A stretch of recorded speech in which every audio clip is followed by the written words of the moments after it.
Hello everyone, this is Priya Gupta and you are welcome to my channel Student of Law। आज की इस video में हम difference between state and nation के बारे में पढ़ेंगे। जनरली लोगों का यह मानना है कि स्टेट और नेशन एक दूसरे के सिनोनियम्स हैं, बट ऐसा नहीं है, दोनों के बीच में काफ़ी अंतर है। आज के इस वीडियो में हम उन अंतर को समझने के साथ साथ उन अंतर को बहुत डीपली समझेंगे और देखेंगे कि क्या डिफरेंस है जो स्टेट और नेशन को अलग-अलग करता है। सबसे पहला डिफरेंस है हमारा the element of state and nation are difference. जैसा कि हम जानते हैं कि स्टेट के 4 एलिमेंट्स होते हैं: population, territory, government and sovereignty. आज के मॉडर्न टाइम में एक और एलिमेंट काउंट किया जाता है स्टेट को लेकर, वो है रिकॉग्निशन। रिकॉग्निशन जो यूनाइटेड नेशन में जो देश हैं वो प्रदान करते हैं, जो डी फैक्टो और डी ज्यूरे रिकॉग्निशन होता है। स्टेट के क्रिएशन में ये चारों एलिमेंट्स बहुत ज़रूरी हैं। अगर इन एलिमेंट्स में से एक भी एलिमेंट का अस्तित्व नहीं है, वो एलिमेंट स्टेट के अंदर नहीं है, तो वो स्टेट नहीं कहा जाएगा। उसको फिर हम जियोग्राफिकल एंटिटीज़ के नाम से जानेंगे। बहुत सारी जियोग्राफिकल एंटिटीज़ ऐसी हैं जिनमें कुछ एलिमेंट्स तो स्टेट के पाए जाते हैं, बट वो सारे 4 एलिमेंट्स या 5 एलिमेंट्स नहीं पाए जाते। जैसे कि 2020 में 195 सोवरेन स्टेट्स थे वर्ल्ड में। ले दे के उसको हम 197 भी कह सकते हैं, क्योंकि कुछ देशों को रिकॉग्निशन प्रदान नहीं है। 193 are member of United Nation. 195 में से 193 को जो है यूनाइटेड नेशन की मेंबरशिप प्रदान है, उनके द्वारा रिकॉग्निशन प्रदान है। यूनाइटेड नेशन ने कुछ देशों को एक्सक्लूड कर रखा है, उनमें से पैलेस्टीन और होली सी एक है। कुछ देश जो हैं ताइवान और कोसोवो को रिकॉग्निशन तो देते हैं, बट कुछ देश उनको रिकॉग्निशन नहीं देते हैं। इसलिए इन स्टेट्स को स्टेट का दर्जा ना देकर जियोग्राफिकल एंटिटीज़ के रूप में माना जाता है। ऑन द कंट्ररी जब हम नेशन को देखते हैं, तो नेशन का फॉर्मेशन जो है वो एक स्ट्रॉन्ग सेंस ऑफ यूनिटी से होता है।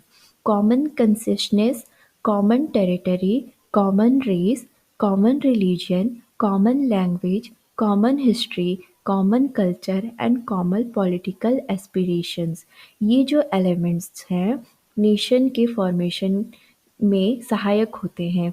बट इन एलिमेंट्स में से कोई भी एलिमेंट ऐसा नहीं है जो एब्सोल्यूट है, एब्सोल्यूटली इसेंशियल है नेशन के फॉर्मेशन में।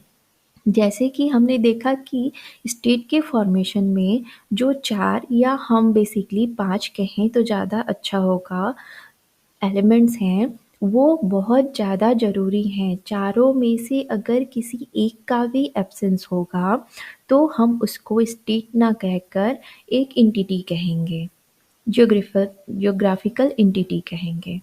ठीक है? दूसरा हमारा डिफरेंस है state is a political organization while nation is a social, cultural, psychological, emotional and political unity।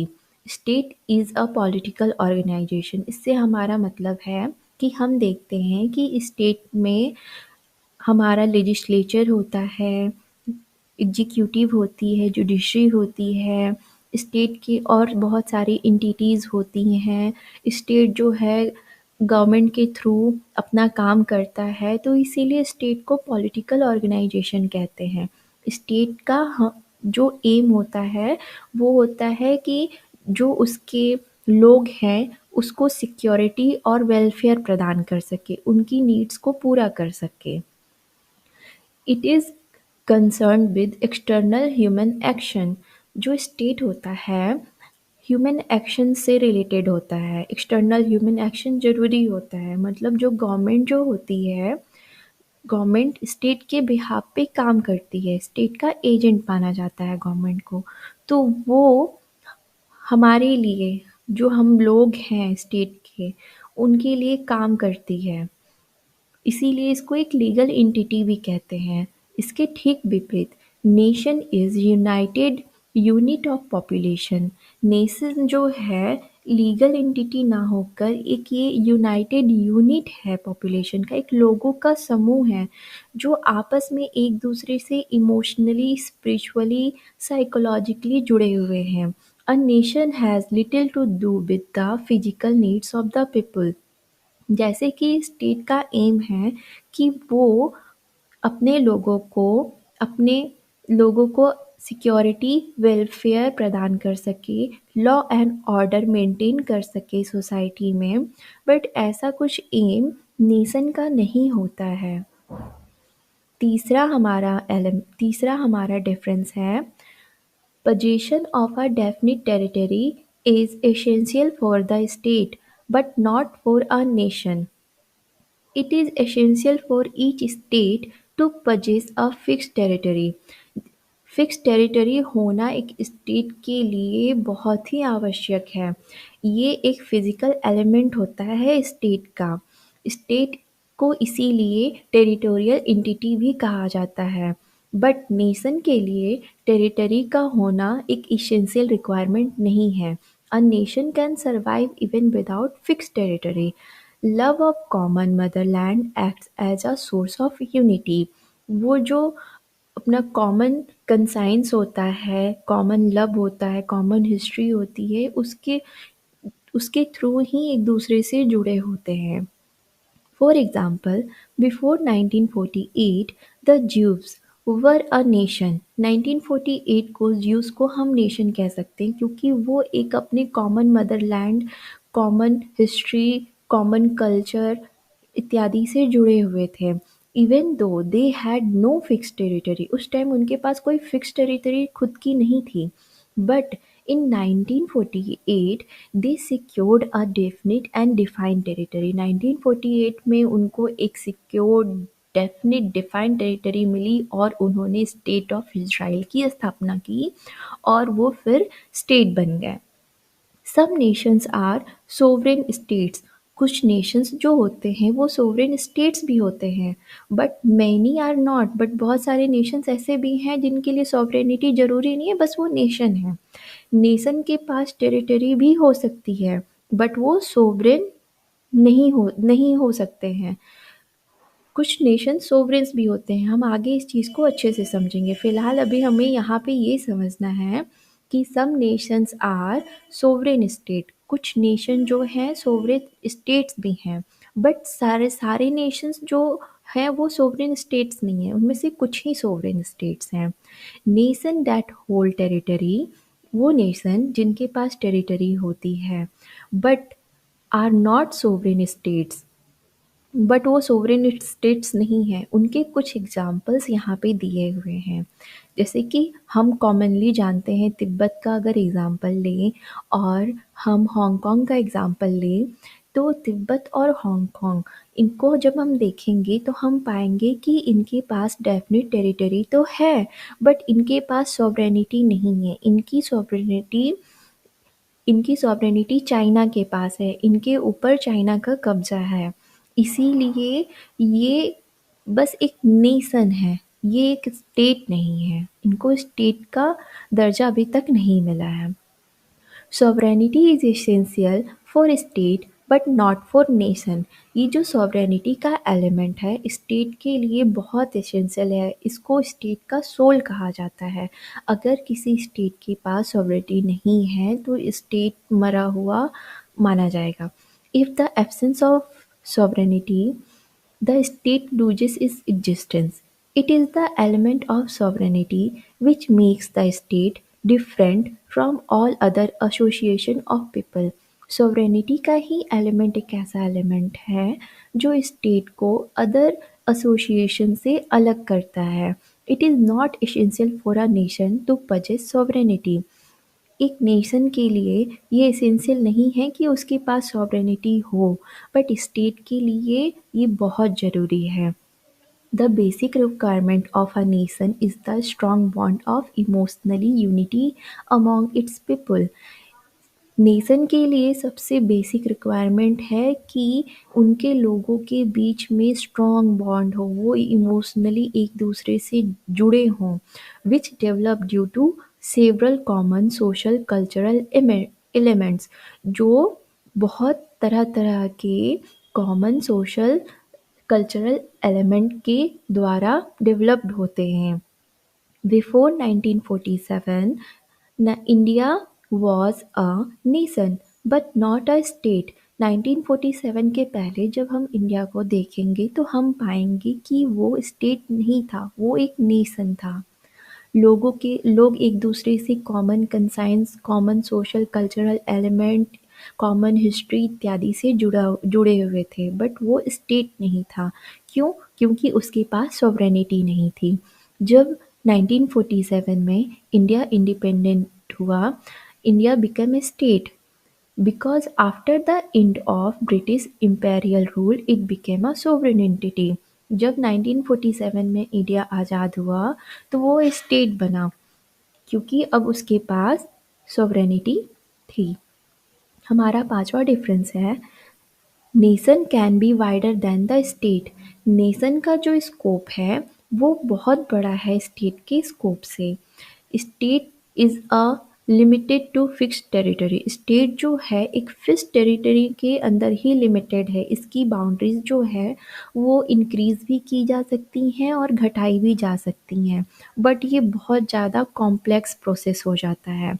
Nation के साथ क्या है, it may or may not remain within the bounds of a fixed territory. ज़रूरी नहीं है कि nation के पास territory नहीं ही हो, उसके पास टेरिटरी हो भी सकती है और नहीं भी सकती है, बट ये उसके लिए एसेंशियल नहीं है. Nation is a community based on common ethnicity, history and traditions and aspiration. Nation जो है एक कॉमन इथनिसिटी, हिस्ट्री और ट्रेडिशन, एस्पिरेशन इन चीज़ों से जुड़ा हुआ होता है. Obviously it's boundaries can easily extend beyond the boundaries of the state. इसीलिए हम कह सकते हैं कि एक जो नेशन का बाउंड्री होता है वो स्टेट के बाउंड्रीज से भी बहुत ज़्यादा बड़ा होता है. For example, in a way, the French nation extended even to Belgium, Switzerland and Italy. French nation जो है बेल्जियम, स्विट्जरलैंड और इटली तक बढ़ा हुआ था, because people in this countries belong to the same race. क्योंकि जो लोग थे इस कंट्री में बिलोंग करते थे वो सेम रेस से कहीं ना कहीं बिलोंग करते थे, which the French claims to belong, और जिससे फ्रेंच भी बिलोंग करते थे.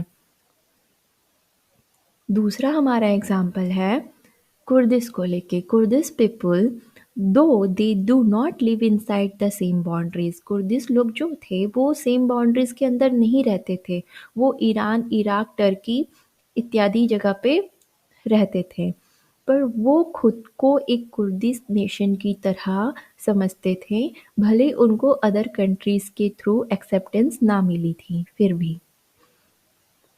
हमारा छठा डिफरेंस है, there can be two or more nationalities living in one nation. There can be two or more than two nation within a single state. एक state में दो या दो से ज़्यादा नेशंस एग्जिस्ट कर सकते हैं. Before the first world war Australia and Hungary were one state but two different nation. First world war के पहले ऑस्ट्रेलिया और हंगरी जो थे दो अलग अलग स्टेट्स हुआ करते थे, बट वो सॉरी ऑस्ट्रेलिया एंड हंगरी एक स्टेट हुआ करते थे, बट वो दो अलग अलग नेशंस हुआ करते थे. Most of the modern states are multinational states. आज के टाइम में जो भी मॉडर्न स्टेट्स हैं वो मल्टीनेशनल स्टेट्स हैं. इसका मतलब उस स्टेट के अंदर दो या दो से अधिक नेशनल्स एग्जिस्ट करते हैं. हमारा सातवां डिफरेंस है, nation is more stable then state. Nation का जो कॉन्सेप्ट है वो स्टेबल है स्टेट के कॉन्सेप्ट के मुकाबले. जब किसी स्टेट की सॉवरेनिटी खत्म हो जाती है तो स्टेट मर जाता है, बट नेशन के साथ ऐसा कुछ नहीं है। एक नेशन सॉवरेनिटी के बिना भी सरवाइव कर सकता है। अगर हम एग्जांपल लें, after their defeat in the World War II, both Germany and Japan lost their sovereignty status and outside power began to control them. World war two जब हुआ था तो जर्मनी और जापान दोनों देशों ने अपनी सॉवरेनिटी को खो दिया था और बाहरी लोगों का कंट्रोल उनके ऊपर हो गया था। वो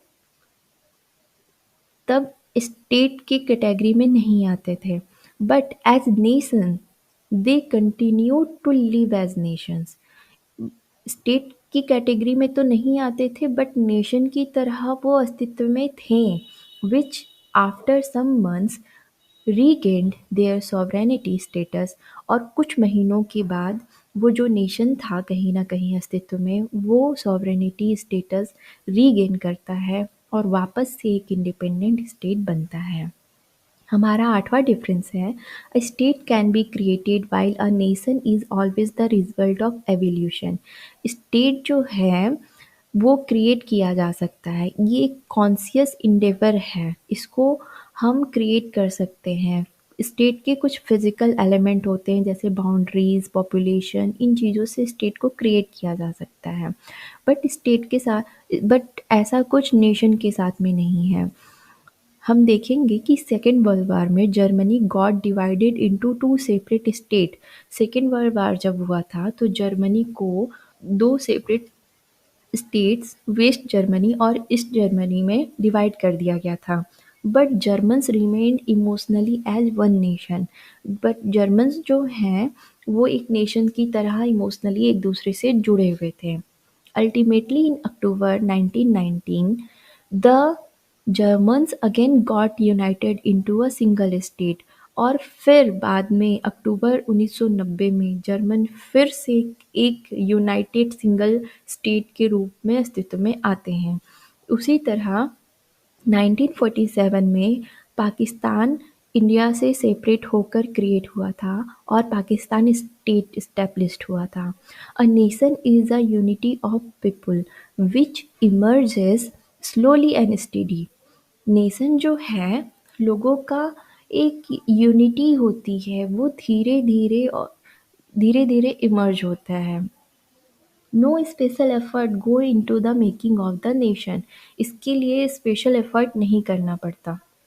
हमारा नवा डिफरेंस है, the state uses police power that is force for preserving its unity and integrity. The nation is bound by strong cultural and historical links. State has police power. State के पास पुलिस पावर है। Those who dare to disobey it are punished by the state. State के law and regulations होते हैं। अगर कोई व्यक्ति state के rules, regulation, laws को डिसओबे करता है तो स्टेट के पास पावर होता है कि वो उसे पनिश कर सकता है। A nation does not have police power और फोर्स और कोअर्सिव पावर। नेशन के पास ऐसा कुछ नहीं होता। It is backed by moral, emotional and spiritual power. Nation जो है मोरल, इमोशनल और स्पिरिचुअल पावर से बंधा होता है। A nation survives on the power of sense of unity of the people. Nation बस यूनिटी से ही सर्वाइव करता है, वही उसका सबसे बड़ा पावर होता है। अ नेशन अपील, जब एक जैसे कि अगर हम देखेंगे कि नेशन जब अपील करता है तो स्टेट को हम कह सकते हैं कि वो ऑर्डर देता है। नेशन मनाने का काम करता है तो स्टेट जबरदस्ती करने का काम करता है। नेशन जब बॉयकॉट करता है तो स्टेट पनिश करता है। State is a political organization while nation is a unity. State and nation do not have the same boundaries. State और nation की boundaries same नहीं है, फिर भी there is a tendency for a nation and state to be one. फिर भी उनके पास ये टेंडेंसी है कि वो एक हो सकते हैं। Most of the Nations today stand organised into different states.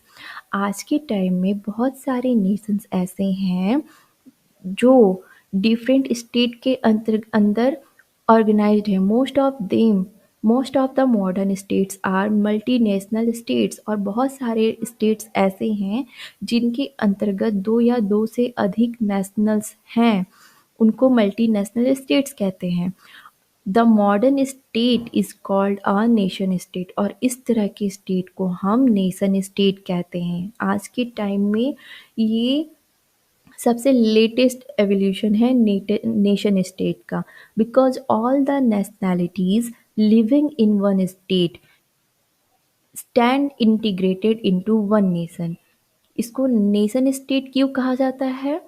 क्योंकि जितने भी नेशनैलिटीज़ के लोग होते हैं, चाहे वो 2 हों या 2 से अधिक हों, वो एक नेशन में इंटीग्रेटेड मिल-जुल कर एक साथ रहते हैं, इसीलिए उनको हम नेशन स्टेट कहते हैं। यूनिटी इन डाइवर्सिटी कह लें उसको, चाहे मोर रियली यूनिटी इन प्लुरैलिटी कह लें, ये एक जैसा है।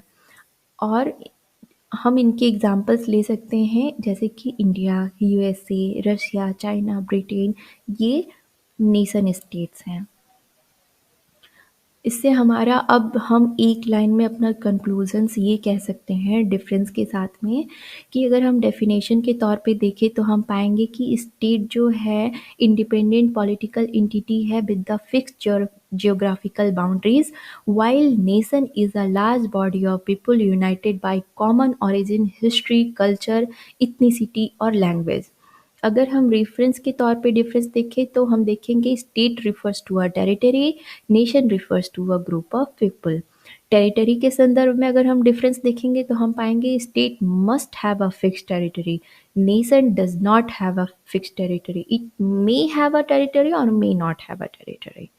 टाइप के आधार पर अगर हम डिफरेंस देखेंगे तो पाएंगे state is a political and legal entity, while nation is a socio cultural entity. Origins के आधार पर अगर हम डिफरेंस देखेंगे तो हम पाएंगे state can be created consciously, nation can not be created consciously. Stability के आधार पर अगर हम डिफरेंस देखें तो देखेंगे कि state is not as stable as nation since it is a created concept. Nation is more stable than state. Home के आधार पर देखेंगे तो हम पाएंगे state can be home to more than one nation, people belonging to different nation can live in different states. Sovereignty के आधार पर अगर हम डिफरेंस देखें तो हम पाएंगे state can not exist without sovereignty, nation can exist without sovereignty. Unity के आधार पर अगर हम डिफरेंस देखेंगे तो हम देखेंगे state is united by laws and regulations, nation is united by bonds and shared histories. There are states that are also nations. बहुत सारे स्टेट्स ऐसे हैं जो नेशंस भी हैं। In such circumstances they are called nation states, और ऐसे circumstances में उन्हीं को ही नेशन स्टेट्स कहा जाता है। ऊपर मैंने आपको बहुत अच्छे से एक-एक करके अंतर को समझा दिया है, वो बहुत बड़ा था बट समझने के लिहाज से मैंने आपको समझाया है। अगर आपको इसको छोटा करके लिखना है तो आप लास्ट की जो कंक्लूज़न है उसको अच्छे से देखकर उसको शॉर्ट नोट बनाकर भी अच्छे से लिख सकते हैं। Thank you for watching and remember, once a student of law always a student of law. Thank